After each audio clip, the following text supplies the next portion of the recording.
우리 지난 시간부터 이제 할례와 또 제3에 대한 얘기들을 계속해서 하고 있습니다. 특별히 지난 시간 요한복음 3장의 말씀을 통하여서 예수님께 질문하는 니고데모를 보았습니다. 니고데모의 질문이 무엇이었습니까? 예수님께 찾아와서 하는 그 질문이 우리가 어떻게 살아가야 합니까? 라는 질문이었다라고 말씀드렸습니다. 이 땅 가운데 살아가야 될 때 진리가 무엇이며 어떻게 살아가야 됩니까? 라는 그 인생에 대한 질문이 니고데모의 그 질문 속에 녹아있다라고 말씀드렸어요. 그러면서 그 니고데모에 어떻게 살아가야 합니까? 라는 질문에 예수님의 답변이 무엇입니까? 거듭난 새로운 피조물로 살아가라 라고 얘기하고 있습니다. 요한복음 3장 3절에서 5절 말씀 보면 이렇게 기록되어 있습니다. 한번 같이 읽어보도록 하겠습니다. 예수께서 대답하여 이르시되 진실로 진실로 내게 이르노니 사람이 거듭나지 아니하면 하나님의 나라를 볼 수 없느니라. 니고데모가 이르되 사람이 늙으면 어떻게 날 수 있사옵나이까? 두 번째 모태에 들어갔다 날 수 있사옵나이까? 예수께서 대답하시되 진실로 진실로 내게 이르노니 사람이 물과 성령으로 나지 아니하면 하나님 나라에 들어갈 수 없느니라 라고 얘기합니다. 니고데모의 그 인생에 대한 질문, 어떻게 살아가야 됩니까? 라는 그 질문에 예수님께서는 거듭난 새로운 피조물로 살아가라 라고 말씀하십니다. 예수님께서 말씀하신 이 거듭난다라는 것은 우리는 구약에서의 할례를 통하여서 그 의미가 어떤 것인지 우리가 발견했습니다. 첫 번째, 그 구약에 나타난 할례의 의미 가운데 이 거듭난다라는 의미의 그 원형이 나타난다고 얘기했어요. 그러면서 우리는 할례에 대한 말씀들을 봤습니다. 그 할례에 나타난 첫 번째 의미가 무엇입니까? 바로 그 할례는 몸에 새기는 언약이다라고 얘기했어요.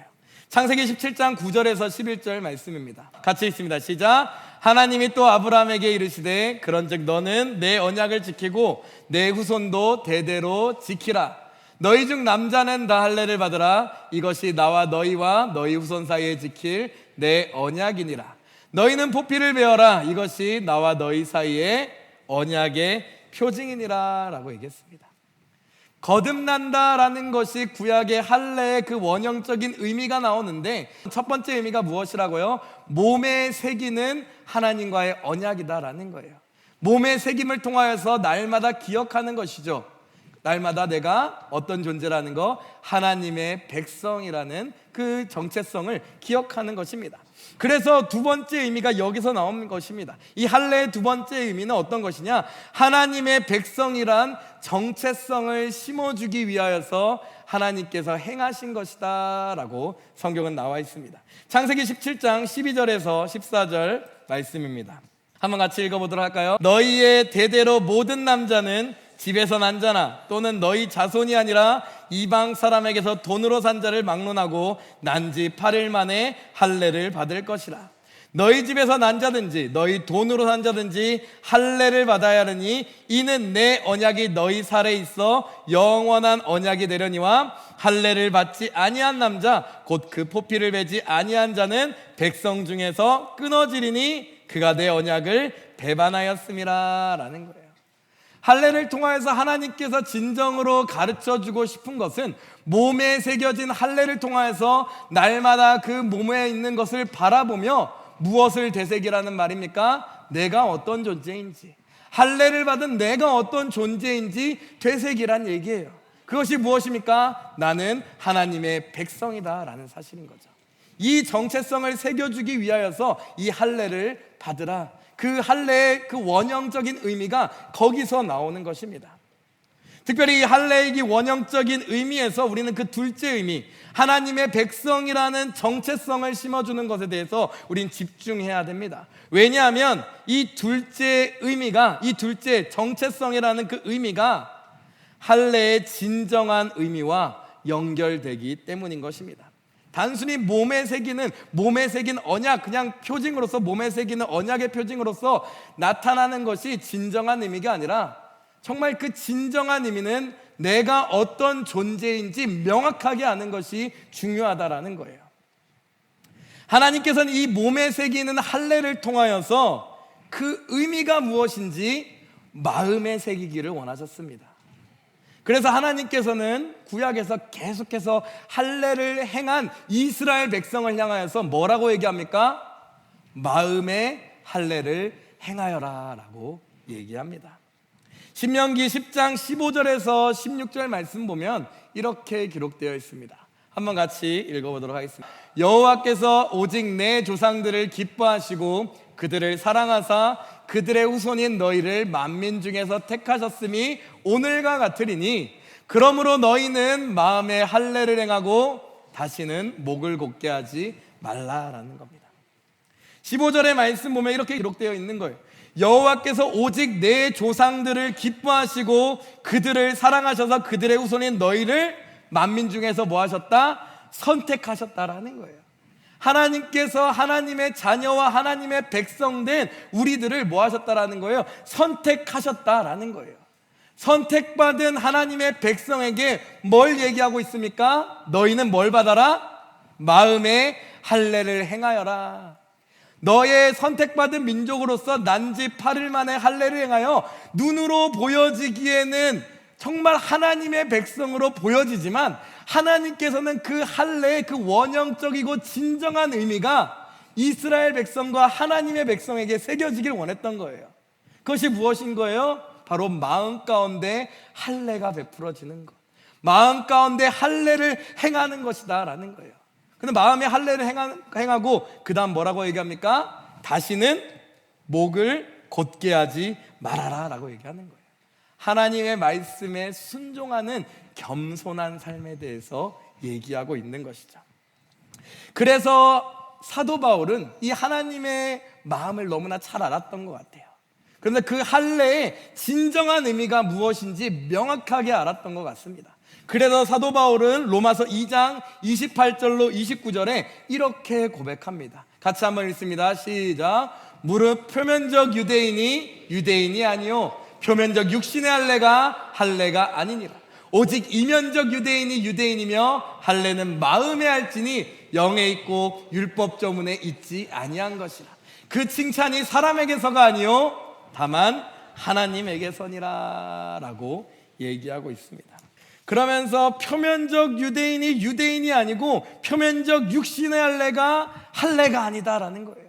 오직 이면적 유대인, 그 유대인이란 하나님의 백성은 이면적이다, 감추어져 있는 것이다. 어디에 감춰져 있다? 마음에 감춰져 있는 것이다 라는 거예요. 그러면서 할례는 어디에 하여라? 하나님께서 진정으로 원하시는 거 단순히 몸에 새기는 것이 아니라 어디에 하여라? 마음에 하여라 하는 거예요. 이것은 영적인 의미가 있는 것이다, 영에 있고 율법 조문에 있는 것이 아니다 라는 거예요. 하나님께서 인정하셔야지, 영에 새겨져서 하나님께서 인정하셔야지만 이것이 칭찬받는 것이다 라고 사도 바울은 얘기하고 있는 겁니다. 그렇다면 이 할례의 이 원형적인 의미, 정말 하나님께서 원하시는 그 진정한 의미가 신약에서 어떻게 성취가 되는지 한번 보도록 하겠습니다. 골로새서 2장 11절로 12절 말씀입니다.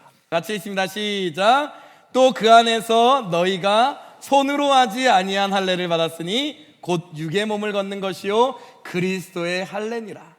너희가 세례로 그리스도와 함께 장사되고 또 죽은 자들 가운데서 그를 일으키신 하나님의 역사를 믿음으로 말미암아 그 안에서 함께 일으키심을 받았느니라 라고 얘기합니다. 11절에 중요한 얘기를 하고 있어요. 이 구약에 나타난 하나님께서 이스라엘 백성에게 하라고 하는 난지 8일 만에 할례를 통하여서 하나님의 백성의 언약의 표징을 삼으라는 이 할례가 도대체 어떤 의미가 있는 것이냐, 어떤 영적인 의미가 있고 이것이 어떻게 신약에서 성취가 되었는지 명확하게 얘기하고 있는 거예요. 11절에 뭐라고 얘기합니까? 또 그 안에서, 누구 안에서죠? 예수 그리스도 안에서 얘기하는 거죠. 너희가 손으로 하지 아니한 할례를 받았다라는 거예요. 육신의 어떤 표징으로 나타난 손으로 한 할례가 아니라 영에 새겨진 손으로 하지 아니한 할례를 너희가 뭐하였다? 받았다라는 거예요. 그러면서 그것이 뭐라고 합니까? 곧 육의 몸을 벗는 것이요 그리스도의 할례다라고 얘기하고 있는 거예요. 그리스도인들은 이제 예수 그리스도를 통하여서 손으로 하지 아니한 영적인 할례를 받았다라는 거예요. 이것을 그리스도의 할례라고 하고 곧 뭐라고 얘기합니까? 육의 몸을 벗는 것이다 라고 얘기하는 거예요.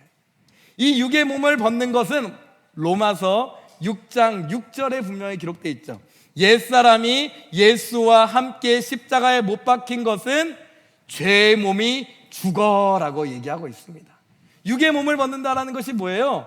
예수 그리스도와 함께 세례로 연합하여서 옛사람이 예수와 십자가에 못 박혀서 죄의 몸이 죽는 것이라고 성경은 분명히 얘기하고 있는 거예요.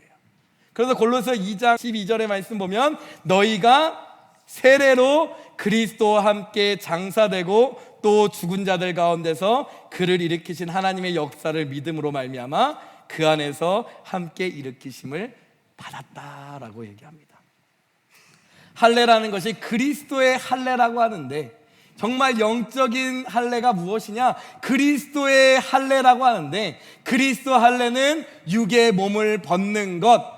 로마서의 6장 말씀을 참고하면 세례로 예수 그리스도와 연합하여 죄의 몸을 벗는 것, 옛사람을 벗어버리는 것.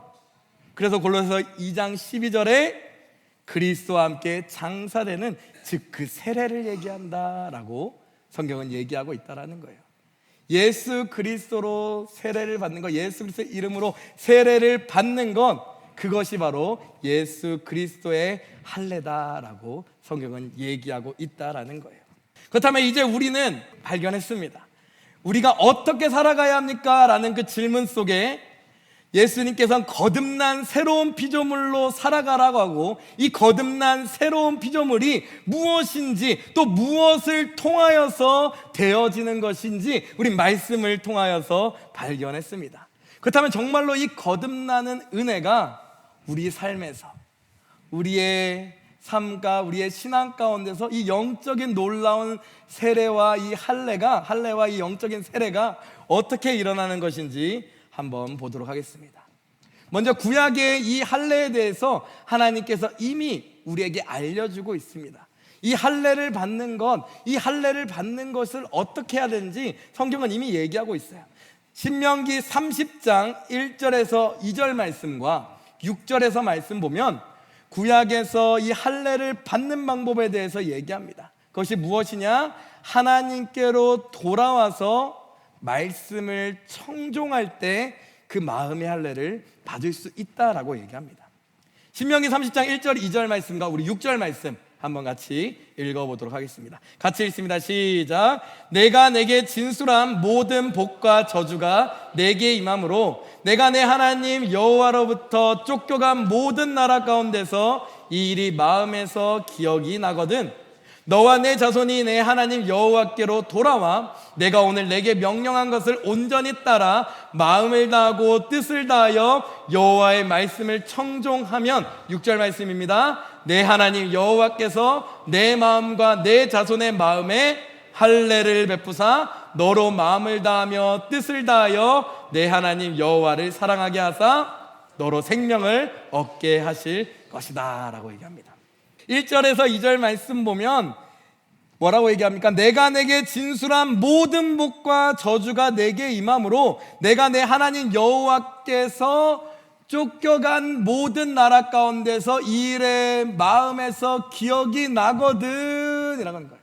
즉 하나님의 전능하심과 하나님께서 모든 역사와 세계를 주관하신 분인 줄 깨닫거든 뭐하라? 2절에 너와 내 자손이 내 하나님 여호와께로 첫 번째 돌아오라 라고 얘기합니다. 그리고 나서 돌아오고 나서 뭐라고 얘기합니까? 내가 오늘 내게 명령한 모든 것을 온전히 따라 마음을 다하고 뜻을 다하여 여호와의 말씀에 청종할 때 6절의 말씀에 내 하나님 여호와께서 내 마음과 내 자손의 마음 가운데 무엇을 베풀어 주신다? 할례를 베풀어 주신다라는 거예요.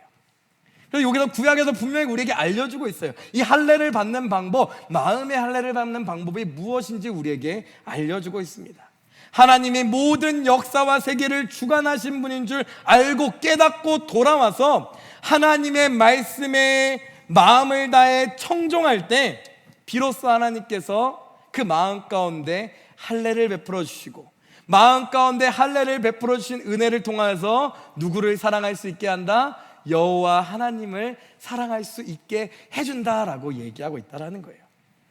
근데 우리는 여기서 이 구약에서 할례 받는 길, 하나님께서 인도하시는 그 길, 거듭나가는 길, 어떻게 살아가야 되는지 알려주는 그 길에서 이 말씀을 집중해야 됩니다. 여호와께로 돌아와 내가 오늘 내게 명령한 것을 온전히 따라 마음을 다하고 뜻을 다하여 여호와의 말씀을 청종하며, 우린 이 부분을 정말 유심하게 볼 필요가 있어요. 하나님께서는 마음의 할례를 받는 길로 하나님께로 돌아와서 그 말씀에 청종하라라고 얘기하십니다. 그런데 사실 이 하나님께로 돌아와서 하나님의 말씀에 순종한다라는 것이, 사실 일반적인 사람들은 이 하나님의 말씀에 청종할 수 있는 능력이 있습니까? 없습니까? 없다라는 거예요. 이것이 사실 인간의 불행이며 인간의 무능력입니다. 마음의 할례에 대한 인간의 무능력을 보여주고 있는 거예요. 마음의 할례를 받아야지 우리가 어떻게 살아가야 될 줄 알고 어떻게 살아가야 되는 그 길이 보여지는데, 성경에서는 분명히 길을 보여주지만 그것을 살아낼 수 있는 능력이 인간에게 있다 없다? 없다라는 거예요. 이것이 어떻게 보면 인간의 어떤 모순적인 상태인 거고, 또 인간의 무능력을 분명하게 지적하고 있는 내용인 거죠. 그래서 로마서 2장 13절에 이렇게 얘기하고 있습니다. 같이 한번 읽어볼까요? 하나님 앞에서는 율법을 듣는 자가 의인이 아니요 오직 율법을 행하는 자라야 의롭다 하심을 얻느니라.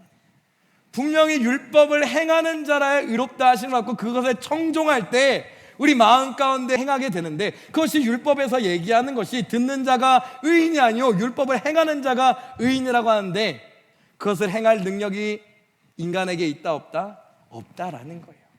그래서 로마서 3장 10절과 20절에 이렇게 기록되어 있습니다. 10절 말씀 먼저 같이 읽습니다. 기록된 바 의인은 없나니 하나도 없으며 라는 거예요. 20절 말씀입니다. 그러므로 율법의 행위로 그의 앞에 의롭다 하심을 얻을 육체가 없나니 율법으로는 죄를 깨달음이라 라는 거예요. 율법의 행위로는 의롭다 할 육체가 분명하게 뭐라고 합니까? 없다라고 하는 거예요. 기록된 바 의인은 없나니 하나도 없다라고 성경은 얘기하고 있어요. 이것이 인간의 무능력이고, 인간이 지금 마음의 할례를 간구하지만 그 마음의 할례 가운데 도달할 수 없는 그 모순된 상태를 보여주고 있는 거죠. 그러므로 율법의 행위로 그의 앞에 의롭다 하심을 육체가 없나니 율법으로는 뭐를 깨닫는 것이다? 죄를 깨닫는 것이다 라는 거예요. 그래서 성경은 또 얘기합니다. 율법 행위에 속한 자들은 뭐 아래 있다? 결국 그 율법을 지킬 수 없기 때문에 인간의 무능력이 점점 더 드러나길 뿐이기 때문에 뭐라고 얘기하는 거예요? 저주 아래 있다라고 얘기하고 있는 거예요. 갈라디아서 3장 10절로 11절에 이렇게 기록되어 있습니다. 같이 한번 읽어봅니다. 무릇 율법 행위에 속한 자들은 저주 아래에 있나니 기록된 바 누구든지 율법책에 기록된 대로 모든 일을 항상 행하지 아니하는 자는 저주 아래에 있는 자라 하였습니다. 또 하나님 앞에서 아무도 율법으로 말미암아 의롭게 되지 못할 것이 분명하니 이는 의인은 믿음으로 말미암아 살리라 하였음이라 라고 얘기하는 거예요. 구약에서 분명한 우리에게 그 마음의 할례, 그래서 마음의 할례를 통해서 하나님을 사랑할 수 있는 그 길을 분명하게 제시하고 있습니다. 그런데 인간의 그 무능력으로 인하여서 그 길을 쫓아갈 수 없는 게, 인간의 능력으로는 그 길을 하나님의 말씀에 청종할 수 없다라는 것이 분명하게 우리에게 보여진다라는 거예요. 그래서 행위를 의지하는 자는 결국 모든 하나님의 말씀을 지킬 수 없는 무능력인 인간의 한계로 인하여서 결국 어떻게 된다? 율법의 저주 아래 있고 그저 죄인일 뿐이다 라는 것을 분명하게 드러난다라는 거예요. 그 죄를 깨달을 뿐이면 분명하게 드러난다라는 거예요. 그런데 놀라운 사실, 여기서 우리는 또 발견하게 되는 거죠. 하나님의 놀라운 은혜와 사랑을 이 부분에서 우리가 발견하게 되는 겁니다. 하나님의 그 길, 영생의 길과 인간의 무능력과 인간의 모순된 상태를 직시함을 통하여서 하나님의 놀라운 은혜를 우리는 발견할 수 있다는 거예요. 인간은 이렇게 모순되고 무능력한 상태에 처해 있습니다. 마음의 할례를 받아 생명을 얻어야지만 마음의 할례를 받는 길인 하나님의 말씀에 청종하는 것에 대해서 무능력한 상황에 처해 있다는 걸 우리는 볼 수 있어요. 이런 모순되고 무능력한 상태에 있는 인간을 위해서 바로 누가 오셨습니까? 예수 그리스도가 오셨고, 이것이 신약에서의 거듭남, 누구를 통하여 누구 안에서 거듭남? 예수 그리스도 안에서 거듭나는 것에 대해서 얘기하고 있다는 거예요. 거듭나는 거 어떻게 살아가야 됩니까? 거듭난 피조물로 살아가라. 근데 그 방법이 무엇이냐? 인간의 공로와 인간의 능력을 의지하는 것이 아니라 오히려 인간의 무능력을 직시하고 누구에게 의지하고 누구 안에 거하는 것? 예수 그리스도 안에 거하는 것. 이것을 통해서 그리스도 안에 거할 때 우리가 그 거듭남의 은혜, 마음의 할례를 누릴 수 있게 된다. 이것이 하나님께서 우리에게 주신 놀라운 사랑의 길이며 놀라운 진리의 길이다라는 거예요. 생명의 길이다라고 얘기합니다. 그래서 성경에서 이렇게 얘기합니다. 요한복음 3장 5절, 그 거듭나는 방법에 대해서 분명하게 얘기하고 있습니다. 요한복음 3장 5절 말씀 한번 같이 읽도록 합니다. 같이 읽습니다. 시작. 예수께서 대답하시되 진실로 진실로 내게 이르노니 사람이 물과 성령으로 나지 아니하면 하나님의 나라에 들어갈 수 없다라고 얘기하는 거예요. 어떠한 공로로서 어떤 들어가는 것이 아니다라는 거예요. 사람이 거듭나는 것, 마음의 할례를 받는 것, 새로운 피조물이 되는 것은 무엇으로 통해서 된다? 물과 성령을 통해서 우리에게 주어지는 놀라운 하나님의 은혜다라고 얘기하고 있는 거예요. 첫 번째, 물로 거듭난다라는 것은 무엇을 의미합니까? 베드로전서 3장 21절에 이렇게 얘기하고 있습니다. 같이 있습니다. 시작. 물은 예수 그리스도께서 부활하심으로 말미암아 이제 너희를 구원하는 편이 곧 세례라. 이는 육체에 더러운 것을 제하여 버림이 아니요 하나님을 향한 선한 양심의 간군이라 라고 얘기합니다. 물이 뭐라고 하고 있습니까? 예수 그리스도께서 부활하심으로 말미암아 이제 너희를 구원하는 표다라는 거예요. 구원하는 표징이다라고 얘기하는 거예요. 그러면서 그것이 세례라고 얘기합니다. 이는 육체에 더러운 것을 제하여 버림이 아니요 하나님을 향한 선한 양심의 간구, 육체의 어떤 깨끗함이 아니라는 거예요. 그 영혼의 깨끗함에 있는 것이다 라고 얘기하고 있다는 거예요. 선한 양심의 간구라는 것을 통해서 우리 영혼의 깨끗함과 연결되어 있다라고 얘기하고 있는 거죠. 그래서 이 물이 정확하게 무엇인지 또 베드로전서 1장 23절에 이거에 대해서 얘기하고 있습니다. 1장 23절 말씀 같이 읽습니다. 시작. 너희가 거듭난 것은 썩어질 씨로 된 것이 아니요 썩지 아니할 씨로 된 것이니 살아있고 항상 있는 하나님의 말씀으로 되었느니라 라고 얘기합니다. 즉 물이라는 것은 진리를 얘기하고 있는 거예요. 그 하나님의 말씀 안에 있는 모든 세례와 모든 그 진리에 대한 얘기들을 하고 있다라는 것을 볼 수가 있는 거죠. 즉 물과 성령으로 거듭난다. 그 하나님의 진리의 말씀으로써 우리를 거듭나게 하신다라는 거예요. 진리로서 하나님께서 우리를 거듭나게 하시는데 그 진리로 우리를 깨닫게 하시고 이끄시는 분이 누구십니까? 바로 성령이다라는 거예요. 그래서 성령으로 거듭난다라고도 얘기하고 계시는 거예요. 에베소서 1장 13절의 말씀 보면 이렇게 기록되어 있습니다. 같이 읽습니다. 시작. 그 안에서 너희도 진리의 말씀 곧 너희의 구원의 복음을 듣고 그 안에서 또한 믿어 약속의 성령으로 인치심을 받았느니 라고 얘기합니다. 약속의 성령으로서 우리에게 인침받았다라고 얘기하고 있다는 거예요. 우리에게 약속의 성령을 우리에게 표징을 주시고 그 성령께서 우리를 거듭나게 하시는 그 은혜를 주신다라고 얘기하고 있다는 거예요. 그리고 사도행전 2장 38절도 동일하게 얘기하는 거예요. 그 세례와 말씀과 그 성령에 대해서 분명하게 얘기합니다. 새로운 사람으로 태어나는 거듭나는 그 길에 대해서 말씀과 그 세례와 성령에 대해서 얘기하고 있어요. 사도행전 2장 38절 말씀 한번 같이 읽도록 하겠습니다. 같이 읽습니다. 시작. 베드로가 이르되 너희가 회개하여 각각 예수 그리스도의 이름으로 세례를 받고 죄 사함을 받으라. 그리하면 성령의 선물을 받으리니.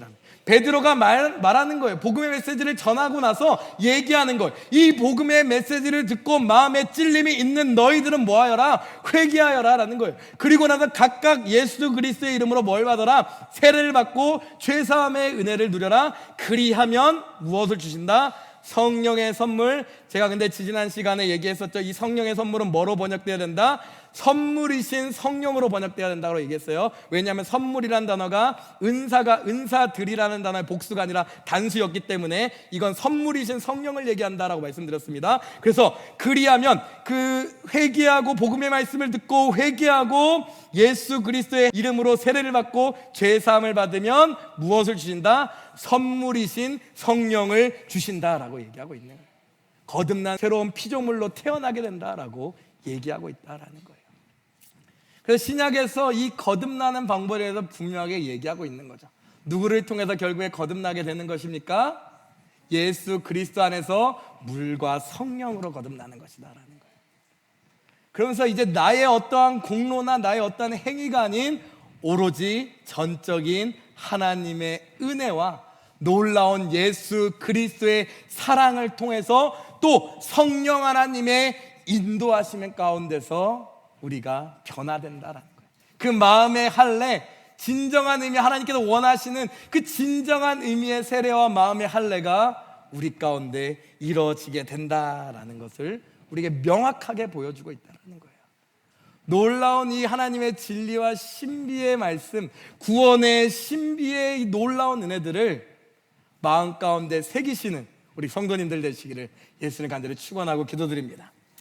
하나님의 말씀에 청종하는데 있어 무능력한 죄된 인간을 위해 예수 그리스도를 통한 예수 그리스도 안에서의 그 거듭남의 길을 열어주셨다는 것입니다. 회개의 세례를 통한 죄사함이 이를 통해 선물로 주시는 성령을 통해서 거듭나게 되는 것이다 라는 거예요. 예수 그리스도를 통해서 이제 무엇이 이루어지는 거예요? 구약에서 우리에게 계속해서 옛 약속으로 우리에게 주었던 그 율법의 요구가 비로소 예수 그리스도 안에 있는 자들에게 이루어진다라는 거예요. 그래서 신명기 30장 1절 2절 말씀에 나와 있는 그 말씀에 순종할 수 있게 된다는 거예요. 하나님께로 돌아와 하나님께서 우리에게 품바신 그 모든 말씀을 어떻게 된다? 청종할 수 있는 상태가 된다라는 거예요. 신명기 30장 말씀 다시 한번 볼까요? 그 30장 말씀. 청종하게 되면은 하나님께서 어떤 은혜를 주신다고요?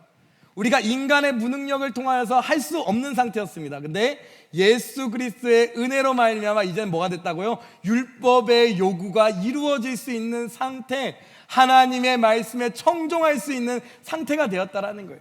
그러면서 그렇다면 6절에 30장 6절 말씀에 오늘 내가 명령한 모든 것을 온전히 따라 마음을 다하고 뜻을 다하고 여호와의 말씀에 청종하면 이제 청종할 수 있는 상태가 된 거예요. 예수 그리스도를 통해서. 그럼 어떤 은혜가 있다고요? 내 하나님 여호와께서 내 마음과 내 자손의 마음에 할례를 베푸사 뭐하게 하신다? 너로 마음을 다하며 뜻을 다하여 내 하나님 여호와를 사랑할 수 있게 된다라는 거예요.